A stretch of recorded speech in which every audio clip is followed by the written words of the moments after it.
999, 1,000. Woo! I don't know if you guys just saw, but I just did 1,000 curls. Today, we're talking strength and running. Come run with me.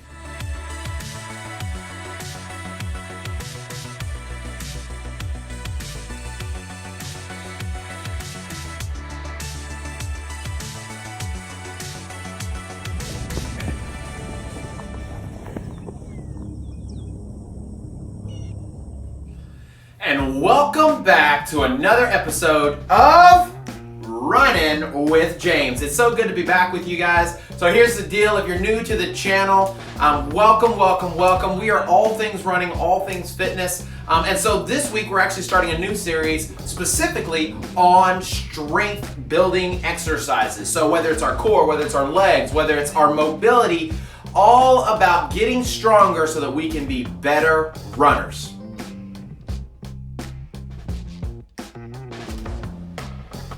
Okay, so strength building, right? You're like, James, I'm a runner, I've been running for years, or maybe I'm new to running, and people have told, the old school runners have told me, if you're gonna run, you need to just get out and start running. And that is true, you do need to start running. But this is the way I like to look at a training block or think about training or running in specific, is that we build this pyramid. And so within the pyramid, the bigger the base, the higher the peak. And so the more aerobic training we do in the beginning of our training blocks, the more mobility work we do, the more strength building we do at the beginning of our training sessions or our training cycle, then that means the higher our peak can go. So in other words, the faster we can go. And so we're gonna go over some specific exercises. These are 4 really cool exercises you can do. You can do them with weights, you can do them without weights, you can do them a couple times a week, add them into your routine. You can do them in less than 30 minutes. And it's gonna do wonders for helping you not only get faster or get stronger, but it's also gonna help create some stability, more stability, help you with your form, so that when you get out there, you don't have to deal with as many injuries like knee injuries and hip injuries, things of that nature. And so we're gonna jump into these real quick, but before we do, we're gonna talk about some myths.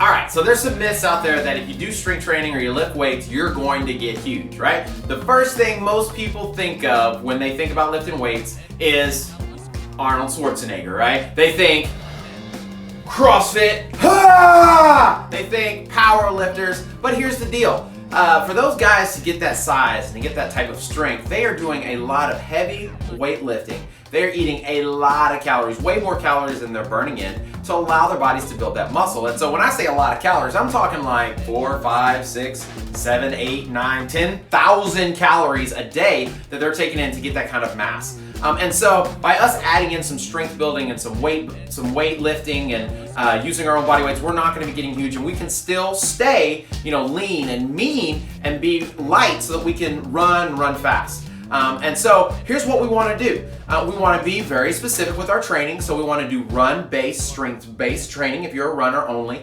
And if you do that, then what will happen is you're going to see faster turnover, you'll see fewer injuries, you'll see greater mobility, which means you'll have a better kick at the end of that race. And so here's four exercises, we mentioned it earlier, that we're going to be talking about today that are very run specific, that will help strengthen your glutes, they'll help strengthen your hamstrings and your quads, your hip flexors, your core, and help get you to a place where maybe eventually you can start using weights, but they will, I promise, help you get a little faster. So check these out, give them a try. It'll take you less than 15 to 30 minutes, depending on how many repetitions that you do, to get these done, and do them once or twice a week. And if you do it, you're gonna see some sweet results.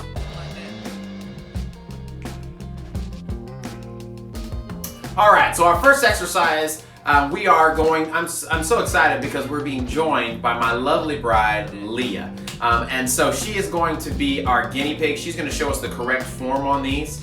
And so our first exercise we're going to be doing is basically a back lunge. And so what we're going to do is you're going to stand with your core engaged. So when I say core engaged, think about tightening your abs. Think about engaging your core. Bring your hips forward, stand tall, chest out, shoulders back. And what we're going to do is we're going to take a step back. Try to make sure you keep your knee directly over your ankle on the forward leg, and on the back leg, we want to try to make sure that we keep our knee directly under our hip. And so we want to keep our weight or our torso directly over our hips. That way we stay balanced, our core is engaged, and we're not putting a bunch of weight on our knees. And so we want to make sure that as we do this, every time we come up, our core is engaged. And so what this is going to do is going to help us with our balance. It's going to help us to engage our core even when we're running. It's going to help with and strengthen our ankles as well, all those little stabilizer muscles, our tendons and our ligaments. And so very run specific. All right, so this next one is really kind of very glute specific. And so there's some great exercises you can do to help strengthen your glutes and your hamstrings, which are very important muscle groups when it comes to running. Now here's the struggle with runners a lot of times, is a lot of runners don't really utilize their glutes and their hamstrings as much as they could. And so they really miss out on being as efficient as possible. And so some of that has to do with our run form, some of that has to do with where we land underneath our bodies. But if we can learn to engage those and use those when we're running, it's gonna really help us get faster. So here's a great one. So this is what we're gonna do. You're gonna lay on your back. And so the key to this is to engage those abs, engage that core. Once again, we do that by bringing our hips forward. So we wanna engage that core. We want to make sure that we're not arching our back at all, engage the core, and we're gonna bridge, okay? And so we're gonna bring our one knee up in the air and try to keep it, once again, 90 degrees. So try to keep that knee over the hip, try to keep that ankle directly under your knee, and we're going to bridge up. If you notice, this looks kind of like a run, right? Like if we were standing on our feet, this is kind of the form of a run. So our core is engaged, and we are squeezing our glutes as we come up on this bridge. And so this one's gonna be great. You're gonna feel this directly in your glute. You're gonna feel it in that insertion point where your hamstrings connect to your glute, which is a lot of times a place that it's hard to train and hard to get. So this as well will help train our core and help us to get to the place where we can really activate those glutes and those hamstrings on a regular basis and really benefit from that in our runs. All right, so our next exercise is very similar to a high knee drill, but you're gonna do this stationary, right? So once again, we wanna make sure that we're standing tall. We wanna make sure that our core is engaged, abs are engaged. And so what we're gonna do is we're gonna do arms in running position. So arms are 90 degrees, and we're gonna lift up our right or left leg, whichever one you wanna start with, and we wanna make sure that knee is high, core is engaged. So this is gonna do great things for stabilizing our hips and our ankles, strengthening our knees. And so what we're gonna do is we're gonna high knee and then we're gonna switch really quick. We're gonna high knee and then switch really quick with a pause of 2 to 3 seconds in between. And we wanna do this back and forth, really making sure that we're keeping our core engaged, that we're in control of the motions, in control of our legs and our body. And you're gonna see some awesome benefits on this, specifically whether you're climbing a hill, where you're doing some hill work, or even when you are doing those last bit of kicks. So it'll really kind of help with some of that explosive power. All right, last but not least, toe touches. And so this is what we're gonna do. And so we're gonna get into many different terms, push-up position, plank position. I call it a hollow body position because the key here is to make sure that your abs are engaged and your back is in hollowed body. So what we want to do, we want to get into that plank position, that push-up position. Try to get your hands directly underneath your shoulders. And what we're going to do is, the best way I found to get into this position is you're going to stick your backside up in the air, and then you want to bring your hips forward. You want to tilt those hips forward, engaging that core. And so once you're in that position, once you're in that hollow body position, the goal is going to be able to take your hand and reach down and touch your toe, reach down, touch the opposite toe. So if your right hand, you start with the right hand, you're going to touch your left toe, then you go left hand to the right toe. The goal is to try to keep your body square. Try not to open up too much either side. Now, for some people, if you're a beginner, if your core, maybe your strength is not there, that's okay. You can do this. There are a couple modifications you can do where you can touch your knees instead of your toes, or you can just lift your hand up off the ground, and just kind of build your way into it. And so with all these exercises, a great thing to do is do anywhere from 12 to 15 repetitions. So that's each side. And then try to do a rotation of these. So go through all the exercises and then repeat that maybe 2 to 3 times. And like I said, it'll take you 15, 20 minutes, and you're gonna see some awesome strength in your core develop. You're gonna see some quad development. You're definitely gonna see some glute development, which is gonna help you on down the road.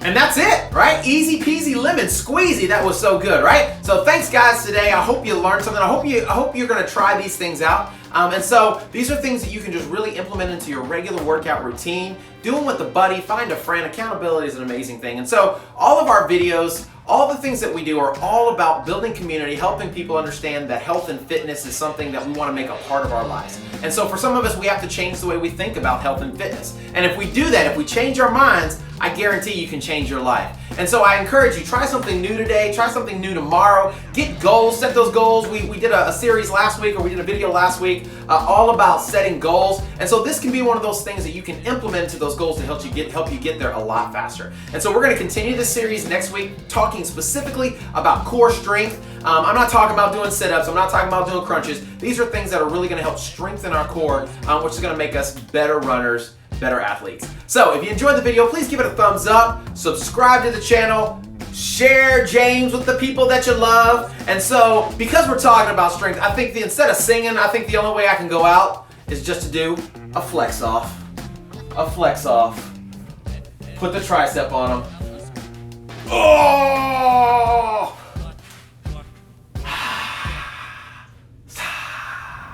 All right, guys, that's it. Another wrap on Running with James. Thanks for running with me.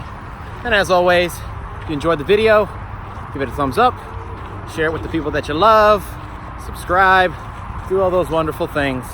You can find us on Instagram, BC Fit Status, Facebook, and the interwebs at bcfitstatus.com. We are